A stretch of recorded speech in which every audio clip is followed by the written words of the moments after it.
I'm going to walk through some of my actions of how we do a goal and action brainstorming with our team. If you have a team, whether it's you yourself, even, or all the way up to, I really find that no more than 6 people work best on like a brainstorming session. So if you have a team like 10 or so, I a lot of times tell people maybe break this up into support, creative, marketing, sales, maybe little small departments. But if you're like me and you wake up and you're like, I want to do this, I want to do this, I want to do that, sometimes you could just kind of be all over the place. And so a perfect example is to kind of get all this down on paper of what is really doable, how desirable it is, what is the term and quality of how well you can really get that done, and then should you really be the person accountable for it. This is a tool that I've used for years and years, and it's helped out immensely with my business, and I hope it does the same for you. So let's get right into it and take a look at it. So it's called like a goals and action brainstorming session. And so how we typically fill this out is when you go through this first, don't start at the left. If you feel like you want, go ahead and slide this column all the way over. But fill out all your brainstorming ideas. So a perfect example is, let's say you want to integrate a CRM this year.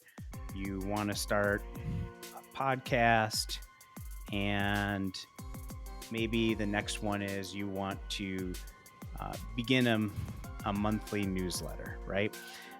And set yourself up with like a certain time stamp, like maybe 15 or 20 minutes, and just fire off brainstorming ideas between you and the team that are going to be part of this.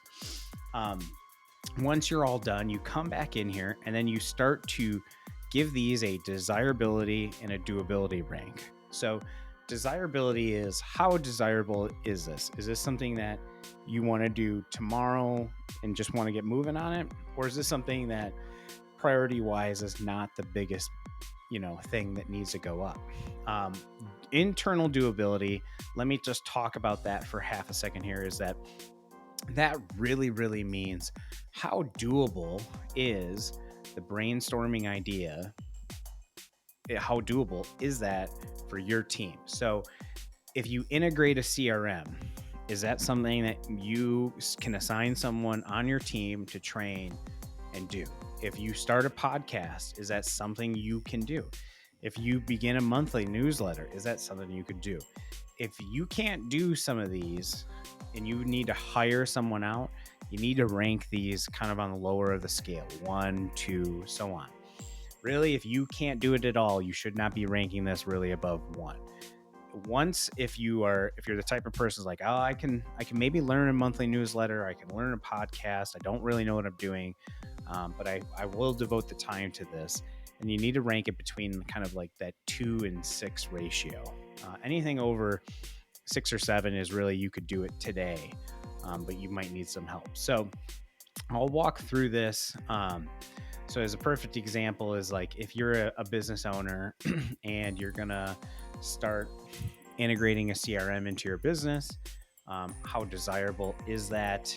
Is that something you want to do today, tomorrow? If you're really looking at doing it very, very quickly, let's just say we want to rate this as an 8. And let's say you're the business owner and you're running around, but you have maybe an admin or someone who's can help you out and start integrating that process. But you have to train that person. So maybe that integration, that doability is maybe a 7. And so when you take that total, you're going to put in a number of 15. And so for podcasts, maybe desirability is a 9. You want to do this really bad. Get people into your podcast, locals only podcast, right?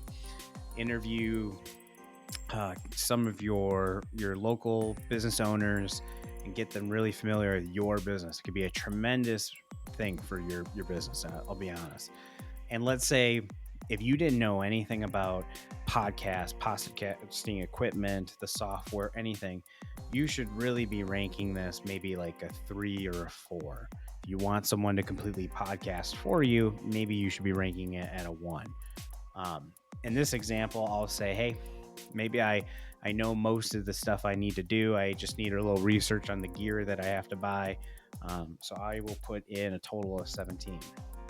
This one comes up a lot, beginning a monthly newsletter to hit a customer. I almost feel like that goes hand in hand with a CRM.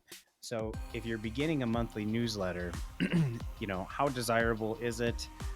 Maybe you don't really want to write, or maybe you don't want to technically do all this, but like it's part of a big piece of your marketing. Go ahead and put that in. Let's just say a 7. But doability, let's say you're just strapped for time. You don't know where to start with tech or anything like that. Let's go ahead and put that on a 2. You can even adjust desirability as that. And so this one would be an example of, you probably would need to hire this one out, if that makes sense. So once you have this filled out, and we constrain this whole sheet, just so you know, because it can kind of get wild. We try and constrain this to about 45 minutes to an hour. You don't want to really go too crazy. We do this for us internally. We either do it quarterly or twice a year. So once you have these pieces in here and you have them kind of ranked by themselves, right? Totals are right here. Let's say you integrate a CRM.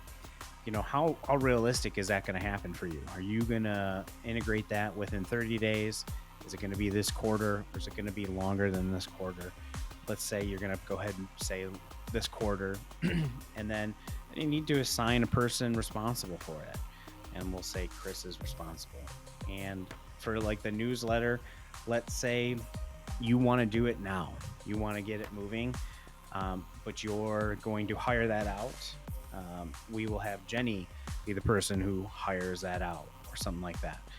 So this system of determining your brainstorm ideas, how desirable it is, how doable is it, giving it a total, giving it a term, giving it a team member responsible, it can really, really align at least half your year. I don't really like to draw out stuff the full year. We usually typically do it for half a year. The priority level is not super necessary. You only really need to do this if there's an override or if there's a tiebreaker. Sometimes a business owner will come in and say, hey, I need this monthly newsletter to go in. This is a high priority for me. This needs to go piece. So hopefully this desirability, doability piece kind of helps you. And like I said, you might have to break this up. So in our instance, we actually break it up as marketing and creative. They go off, they do their own brainstorm. Our support team, they go do their own brainstorming, supports kind of sales as well and support of our partners. And then SEO team, they do their own as well. So when you get big enough, sometimes you actually start breaking it off. And even technicians, if you're a detail technician and you're wondering, do we want to get into tint? Should we go into training? What's our term? What's our doability? Do we need to bring someone to train us over here? Should we go somewhere to train? That all kind of runs into your doability and desirability matrix. And when you have it all laid out, it can really make your business move and operate much more smoother, kind of really get the team really well connected. So hopefully this helped. Feel free to use that link. That link will give you this template and we'll go from there. Thanks guys so much. Appreciate it. Have a good one. Bye.